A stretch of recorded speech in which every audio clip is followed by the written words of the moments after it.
Hello,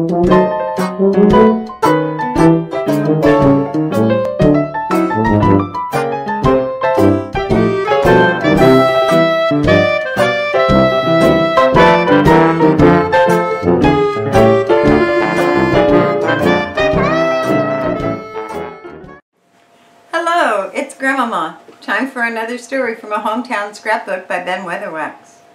Cosmopolis Fire. Hello there. We've long ago found the pages in our hometown scrapbook that tell the story of the building of Grays Harbor cities, the stories of the boom towns that rose like bubbles and vanished as quickly, the story of the little wooden city that was Aberdeen and that burned one blazing morning in October 1903.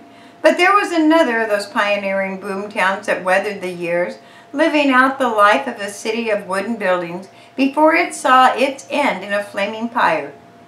And it records one day in July 1929 as the dawn of a new era. For what had been its business section was wiped out, and today, nearly a generation later, but a fragment of the business section that once bustled with the doings of a small town had grown back to replace the loss of the fire. It's the story of Grays Harbor's town of Cosmopolis and the great fire that ravaged its business district on the 30th of July 1929. So when George has taken a few seconds for our sponsor, we'll open our hometown scrapbook to the pages marked Cosmopolis Fire and tell you, or for most of you remind you, of the fatal day for the little city at the bend in the river. Now when Rule Nems, the patron saint of Cosmopolis, laid out his town in his mind, it was the front of the river. The original plat of the city had been arranged that way. Front Street followed the sandy shore of the Chehalis, along the only beach worthy of the name east of Grays Harbor City. Before the docks of Grays Harbor's commercial company sprawled along the waterfront in all directions, Front Street was the street of business, with a general store, several saloons, and a hotel. The river boats coughing up Montesano and Melbourne stopped for their load of passengers at the Cosmopolis docks along Front Street, and the steamboats rounding the bend in the river left a wash of brine on the beach. On warm days, the boys of the town fished from the docks on Front Street or cooled off with a dip in the river. The beach afforded the only spot where schooners could be dry docked for scraping, and more than one three-master was carefully slipped up onto the sand at high tide and left dry on the beach at low tide while her crew scraped down the barnacles between voyages. But as Cosmopolis began to gain a place in the sun with the new years of the 20th century, it edged away from Front Street as a slightly disreputable old-timer and began to build new shops and stores on First Street. And when the streetcar came, it was down First Street that the big electric car rolled to a stop and changed trolleys before starting their run back to Aberdeen. Maybe this was the clincher. Maybe First Street was due to win out anyhow. In any event, Front Street became the back street when First Street grew up. And along both sides of that new business thoroughfare, the business section of Cosmopolis grew. Before the days of automobile and when the streetcar trip was an event, the town developed a self-sufficiency with its business section, combining just about everything essential to a bustling town. It was on that street that Dan Spiegel built his drugstore, and Neil Cooney put up 9 buildings for occupancy by pool halls, saloons, grocery stores, barber shops, and other essentials for the community. There, Joe Miller had his shoe shop and L.A. Lamore his restaurant. There, the town's butcher shop, operated by Anton Calcoony, set up its chopping blocks, and the big Grays Harbor Commercial Company General Store was located at 1st and E Street. 3 Rourke and Brecken had their confectionery store on the corner of 1st and F, and it was on First Street that the City Hall was located. Cosmopolis made a slow but definite move from Old Front Street to New First Street, and when the docks and lumber yards of the commercial company, the sprawling giant of the industry that was the town's sole means of industrial support, began to move in on the old Front Street, it became apparent that the town was due to make its move definite. Through the teens and into the whirling 20s, the town of Cosmopolis completed its move to First Street, and it was Main Street to the little mill town in the late 20s when the management of the Grays Harbor Commercial Company announced that it had cut off its timber and it was closing the mill. The news fell with a crash on the town of Cosmopolis. Since the first industrial years of the town's existence, when it had gone into the battle for population with Aberdeen and Hoquiam in the boom days of the late 1880s, the commercial company had been the town's staff of life. At times, 9 out of 10 people employed in Cosmopolis worked for the great mill that cut lumber, built tanks and containers, and in fact, turned out wood products in all forms. Now it would close?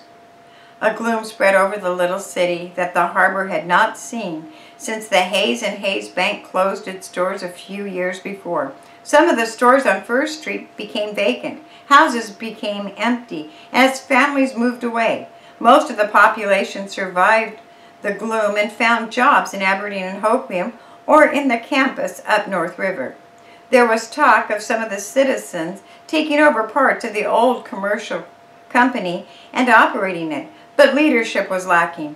Cosmopolis was in the doldrums in the summer of 1929, but outwardly it didn't appear much different. The streetcar still rolled down First Street, stopped in front of the bank, changed trolleys, and started back to Aberdeen.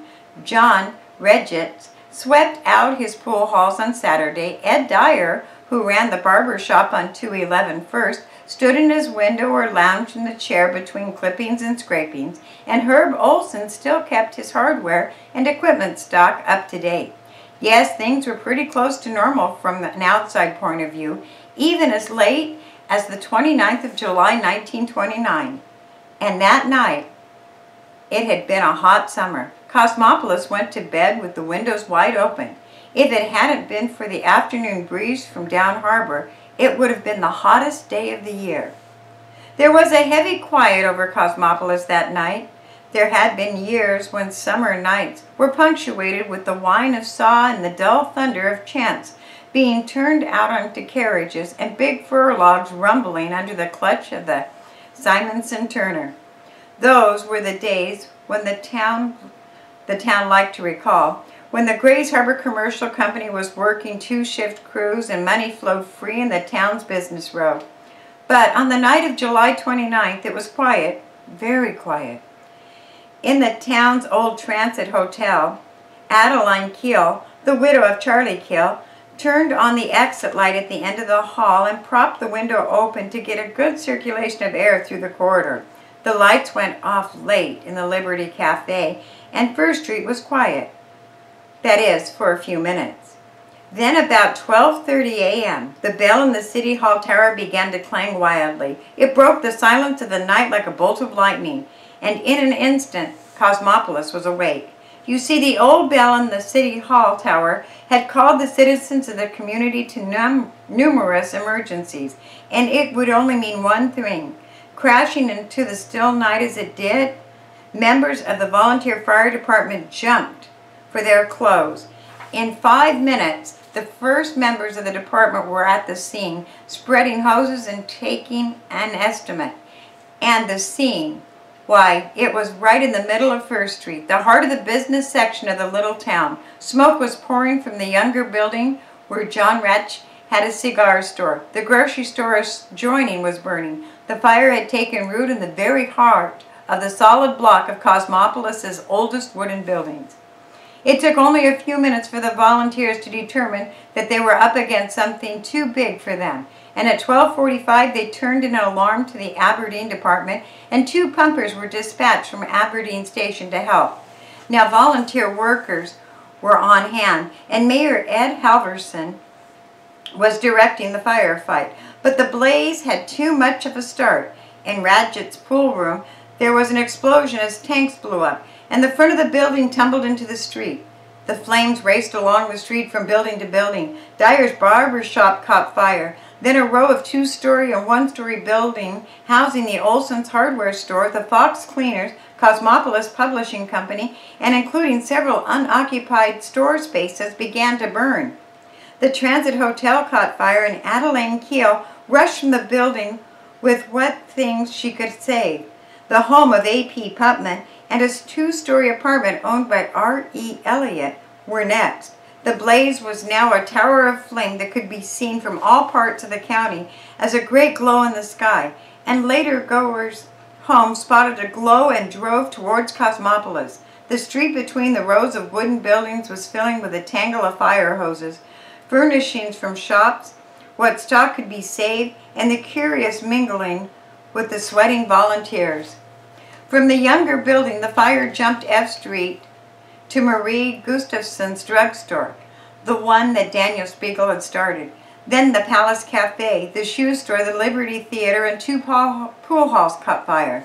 Behind the drugstore, the Satsop Dairy Store picked up the inferno of flame and spread it to the Stanwyck residence. Then 2 more of the houses facing 2nd Street. At that moment, many of the residents of the little town thought that all of Cosmopolis was going up in smoke. The heat drove the firefighters back, and when the sparks set the roof of the City Hall afire, the volunteers swarmed all over it to put out the little fires that were kindling. The Hoquiam Fire Department had sent a pumper now too, and while it was throwing up steam water, it was too late. The walls of the burning building were toppling into the street. Telephone poles flared like torches. Wires popped and snapped until the electric service was shut off. Then the entire town went dark, except for the great flame like a candle on the great cake that was Cosmopolis. Cartridges, canned goods, tanks were exploding. The kerosene barrel and miners' grocery fed the flames with a roar. There was nothing the volunteers could do but watch and save what things might be snatched from the flames. In 4 hours, the business district of Cosmopolis was a smoldering mass of charred ruins. Daylight, the morning of July 30th, 1929, revealed a town in ruins. The loss, $200,000. A small part of it was insured. In the weeks that followed, the town cleaned up its debris. The lights went on again. Mayor Halverson thanked the Aberdeen and Hoquiam departments, and people said Cosmopolis is through. But of course, it wasn't, though the depression that followed, its business section hardly excused the name, but it shifted with the winds. People still lived there, kids went to school, and little by little, it pieced things back together. And now, a few words from our sponsor. With the commercial company gone, Cosmopolis had no excuse for a big business section, but the people who lived there took a new view of their community. It was a residential city, and it cleaned up and spruced up, and its workers found jobs outside the city limits. Today, its population is virtually the same that which knew it in its heyday, a few hundred less perhaps, and now it is getting a new sawmill as industry begins to come back into town on the bend in the river. Perhaps a new business section will follow, but it will never again be the mill town, never again have the wooden business section, and as one of its residents remarked the other day, it sometimes takes a long time, but we'll get there. We needed a fire to clean out the old junk, but as fires go, she was a beauty, and if you saw it, you'll agree.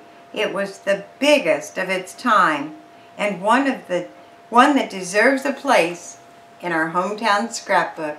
Thanks for listening.